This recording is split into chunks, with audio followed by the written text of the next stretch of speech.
जो तुम देखने वाले हो वो तुम्हारी सोच बदल देगा। अगर मैं तुमसे कहूं कि स्वर्ग, नरक और वैकुंठ इसी ब्रह्मांड में मौजूद हैं, लेकिन इंसान उन्हें देख ही नहीं सकता, तो क्या तुम मानोगे? हिंदू शास्त्रों के अनुसार हमारा ब्रह्मांड सिर्फ एक दुनिया नहीं है, बल्कि कई लोकों में बंटा हुआ है और हर लोक एक अलग स्तर की रियलिटी को दर्शाता है। पृथ्वी को भूरलोक कहा जाता है, इसके ऊपर भूअरलोक और फिर स्वर्ग लोक की शुरुआत होती है।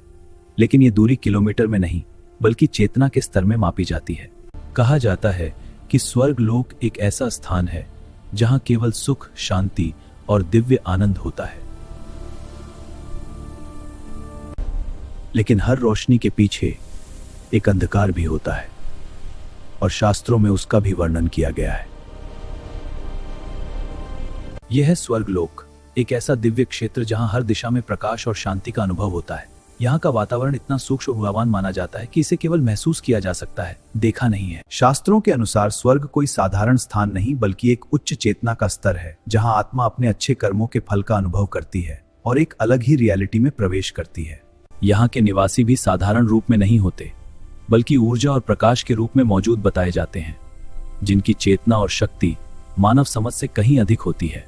कहा जाता है कि यहाँ समय भी अलग तरह से चलता है, जहाँ एक क्षण पृथ्वी के कई वर्षों के बराबर हो सकता है और हर पल एक अनंत अनुभव जैसा लगता है। स्वर्ग लोक को शास्त्रों में केवल एक स्थान नहीं बल्कि एक दिव्य अनुभव बताया गया है, जहां आत्मा अपने शुभ कर्मों का फल प्राप्त करती है और एक अत्यंत शांति और आनंद से भरे स्तर में प्रवेश करती है। लेकिन शास्त्रों में केवल स्वर्ग का ही वर्णन नहीं मिलता, बल्कि एक ऐसे लोक का भी उल्लेख है जहां आत्मा अपने कर्मों के परिणामों को अनुभव करती है और यही संतुलन ब्रह्मांड को बनाए रखता है। गरुड़ पुराण के अनुसार नरक लोक एक ऐसा स्तर है जहां आत्मा अपने कर्मों के परिणामों को अनुभव करती है। यह स्थान केवल भय का प्रतीक नहीं बल्कि आत्मा के शुद्धिकरण और समझ की प्रक्रिया का एक महत्वपूर्ण चरण माना जाता है। विष्णु पुराण में वर्णित है कि नरक लोक विभिन्न स्तरों में विभाजित है, जहां आत्मा अपने कर्मों के अनुसार अलग अलग अनुभव करती है और यह अनुभव उसे आगे की यात्रा के लिए तैयार करते हैं। भागवत पुराण के अनुसार यह प्रक्रिया आत्मा को उसके कर्मों की सच्चाई से परिचित कराती है और धीरे धीरे उसे एक नई चेतना और संतुलन की ओर ले जाती है।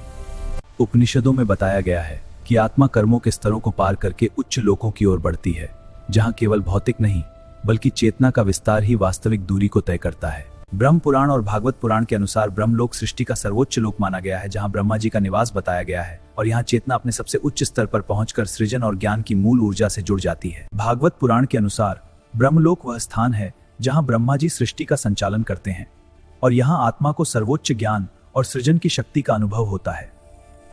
उपनिषदों में बताया गया है कि इस स्तर पर आत्मा समय और दूरी से परे चली जाती है और केवल शुद्ध चेतना और ज्ञान का अनुभव करती है। विष्णु पुराण के अनुसार ये सभी लोक एक ही ब्रह्मांड के अलग अलग स्तर हैं, जो आत्मा की यात्रा के विभिन्न चरणों को दर्शाते हैं। अब शास्त्रों में वर्णित नरक लोक को समझते हैं, जहां आत्मा अपने कर्मों के परिणामों का अनुभव करती है। गरुड़ पुराण के अनुसार नरक के कई प्रकार बताए गए हैं, जहां हर पाप के अनुसार अलग अलग परिणाम आत्मा को अनुभव होते हैं। गरुड़ पुराण में तामिस्र और अंध तामिस्र नरक का वर्णन मिलता है, जहां धोखा देने और दूसरों को कष्ट देने वाले कर्मों के कारण आत्मा अंधकार और पीड़ा का अनुभव करती है। गरुड़ पुराण के अनुसार जब आत्मा अपने कर्मों के अनुसार नरक लोक में प्रवेश करती है, तो वह अलग अलग स्तरों से गुजरती है, जहां हर अनुभव उसके कर्मों का प्रतिबिंब होता है। रौरव नरक का उल्लेख गरुड़ पुराण में मिलता है, जहां क्रूरता और हिंसा करने वाले कर्मों के परिणाम स्वरूप आत्मा गहन कष्ट का अनुभव करती है। कुंभीपाक नरक का वर्णन मिलता है, जहां जीवों को कष्ट देने और निर्दयता के कर्मों के परिणाम स्वरूप आत्मा कठिन परिस्थितियों का अनुभव करती है।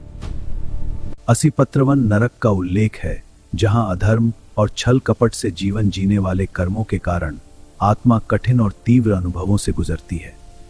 गरुड़ पुराण के अनुसार पशुओं के प्रति क्रूरता और अन्याय करने वाले कर्मों के कारण आत्मा ऐसे लोकों में जाती है जहां उसे अपने ही कर्मों का अनुभव करना पड़ता है। इन सभी नरकों का उद्देश्य केवल दंड नहीं बल्कि आत्मा को उसके कर्मों का एहसास कराना और उसे संतुलन की ओर ले जाना है, जैसा कि गरुड़ पुराण में बताया गया है। लेकिन शास्त्रों में यह भी कहा गया है कि आत्मा इन अनुभवों के बाद उच्च लोकों की ओर बढ़ सकती है, जहां उसे शांति और मुक्ति का अनुभव होता है। विष्णु पुराण के अनुसार वैकुंठ धाम भगवान विष्णु का लोक है, जहां आत्मा जन्म और मृत्यु के चक्र से मुक्त होकर अनंत शांति प्राप्त करती है। तो क्या ये सब केवल कथा है या वास्तव में ब्रह्मांड के ऐसे स्तर मौजूद हैं जो हमारे समझ से कहीं परे हैं? विष्णु पुराण के अनुसार पूरा ब्रह्मांड एक ब्रह्मांड यानी कॉस्मिक संरचना के रूप में बताया गया है, जिसके अंदर अलग अलग लोक परतों के रूप में स्थित होते हैं।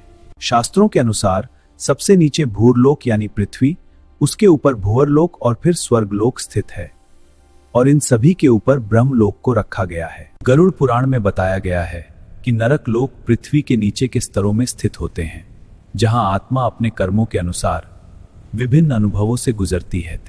गरुड़ पुराण के अनुसार नरक के कई स्तर हैं, जैसे तामिस्र, रौरव और कुंभिपाक, जो अलग अलग कर्मों के परिणाम को दर्शाते हैं। इन्हीं स्तरों के ऊपर स्वर्ग और फिर ब्रह्मलोक स्थित हैं, जैसा कि विष्णु पुराण और भागवत पुराण में वर्णित है। भागवत पुराण के अनुसार वैकुंठ लोक इस ब्रह्मांड से भी परे स्थित है और इसे भौतिक दूरी से नहीं बल्कि अनंत चेतना के स्तर के रूप में समझा जाता है। शास्त्रों के अनुसार यह पूरा ब्रह्मांड कई स्तरों में व्यवस्थित है, जहां हर लोक आत्मा की यात्रा का एक अलग चरण दर्शाता है, और वैकुंठ इन सभी से परे अंतिम स्तर माना गया है। विष्णु पुराण और भागवत पुराण के अनुसार पृथ्वी यानी भूरलोक से ऊपर और नीचे कई लोक स्थित हैं, जिनकी दूरी योजनों में बताई गई है, और यह एक विशाल कॉस्मिक संरचना को दर्शाती है। भूरलोक यानी हमारी पृथ्वी वह आधार है जहां से आत्मा की यात्रा शुरू होती है, जैसा कि शास्त्रों में वर्णित है। विष्णु पुराण के अनुसार पृथ्वी से लगभग 10,000 योजनों ऊपर भुवर लोक बताया गया है, जहां सूक्ष्म ऊर्जा और प्राण का स्तर माना जाता है। इसके ऊपर लगभग 1,00,000 योजनों की ऊंचाई पर स्वर्ग लोक का वर्णन मिलता है, जहां इंद्र और देवताओं का निवास बताया गया है, जैसा कि भागवत पुराण में वर्णित है। स्वर्ग लोक में दिव्य नगर और प्रकाश से भरे क्षेत्र बताए गए हैं, जहां आत्मा अपने शुभ कर्मों का फल अनुभव करती है।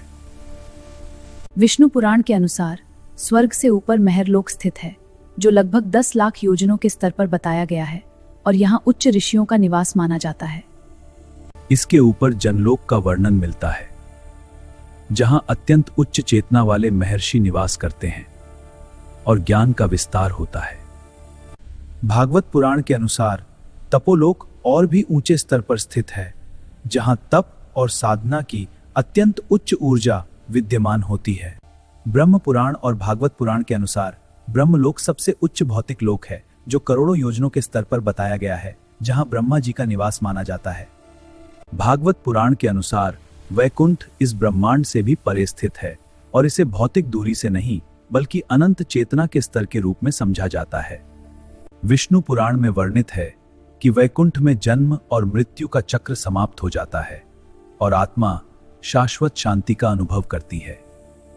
इन सभी उच्च लोकों के साथ पृथ्वी एक संतुलन का केंद्र बनी रहती है, जहां से आत्मा की यात्रा आगे बढ़ती है। गरुड़ पुराण के अनुसार पृथ्वी के नीचे भी कई स्तर मौजूद हैं, जहां आत्मा अपने कर्मों के अनुसार अलग अलग अनुभवों से गुजरती है, और यह यात्रा केवल स्थान की नहीं बल्कि परिणाम की भी होती है। गरुड़ पुराण में नरक के अनेक स्तरों का वर्णन मिलता है, जैसे तामिस्र, रौरव और कुंभिपाक, जहां हर कर्म का परिणाम आत्मा को अनुभव करना पड़ता है। इन सभी अनुभवों का उद्देश्य केवल दंड देना नहीं बल्कि आत्मा को उसके कर्मों की सच्चाई का एहसास कराना है, जैसा कि शास्त्रों में बताया गया है। गरुड़ पुराण के अनुसार कुछ स्तर इतने गहरे होते हैं जहां आत्मा को अपने कर्मों का गहरा प्रभाव अनुभव होता है, और वहीं से परिवर्तन की शुरुआत होती है। विष्णु पुराण में पाताल लोक का वर्णन एक अलग ही संसार के रूप में मिलता है, जो पृथ्वी के नीचे स्थित है और जहां एक अनोखी ऊर्जा का अस्तित्व बताया गया है। पाताल लोक को केवल अंधकार नहीं बल्कि एक समृद्ध और रहस्यमयी क्षेत्र माना गया है, जहां जीवन का एक अलग रूप विद्यमान बताया गया है। शास्त्रों के अनुसार आत्मा इन सभी स्तरों को पार करके ऊपर की ओर भी बढ़ सकती है, जहां उसे शांति और उच्च चेतना का अनुभव होता है। विष्णु पुराण और भागवत पुराण के अनुसार यह पूरा ब्रह्मांड कई स्तरों में व्यवस्थित है, और हर स्तर आत्मा की यात्रा का एक चरण दर्शाता है। इन सभी लोगों को समझना केवल दूरी को समझना नहीं बल्कि जीवन और कर्म के गहरे सिद्धांत को समझना है, जो हर आत्मा की दिशा तय करता है। तो क्या ये लोक वास्तव में कहीं दूर हैं या हमारे कर्म और चेतना ही हमें इन तक ले जाते हैं? यह प्रश्न आज भी उतना ही रहस्यमय है। उपनिषदों में बताया गया है कि अंतिम सत्य स्थान या दूरी से परे है, जहां केवल चेतना और अस्तित्व ही शेष रहता है। सृष्टि का यह चक्र लगातार चलता रहता है, जहां हर आत्मा अपने कर्मों के अनुसार यात्रा करती है और फिर एक नए अनुभव की ओर बढ़ती है। शास्त्रों के अनुसार आत्मा नष्ट नहीं होती, बल्कि वह केवल अपने अनुभवों के माध्यम से विकसित होती रहती है। शास्त्रों के अनुसार हर आत्मा की यात्रा अलग होती है। कोई ऊपर उच्च लोकों की ओर बढ़ता है तो कोई अपने कर्मों के कारण नीचे के स्तरों की ओर जाता है, और यही विविधता इस ब्रह्मांड को इतना रहस्यमय बनाती है। इसीलिए मानव जीवन को सबसे महत्वपूर्ण माना गया है, क्योंकि यही वह स्थान है जहां से आत्मा अपनी दिशा तय करती है, जैसा कि भागवत पुराण में बताया गया है। कर्म, ज्ञान और चेतना, यही तीन तत्व हैं जो तय करते हैं कि आत्मा किस दिशा में आगे बढ़ेगी, और यही सिद्धांत शास्त्रों में बार बार समझाया गया है। शास्त्रों के अनुसार ये सभी लोग मिलकर एक संतुलन बनाते हैं, जहां हर स्तर का अपना महत्व है और हर आत्मा इस संतुलन का एक हिस्सा है। और शायद यही कारण है कि यह ब्रह्मांड आज भी एक अनसुलझा रहस्य है, जिसे हम जितना समझते हैं उतना ही और गहरा होता जाता है। जब आप आसमान की ओर देखते हैं तो यह सिर्फ खाली स्पेस नहीं होता, बल्कि अनगिनत लोकों और संभावनाओं का एक अनंत विस्तार होता है। तो क्या स्वर्ग, नरक और वैकुंठ वास्तव में कहीं दूर हैं, या ये सब हमारे कर्म और चेतना के ही रूप हैं? अगर यही सच है तो आपकी आत्मा इस समय किस दिशा में जा रही है? यही इस पूरी यात्रा का सबसे बड़ा सवाल है।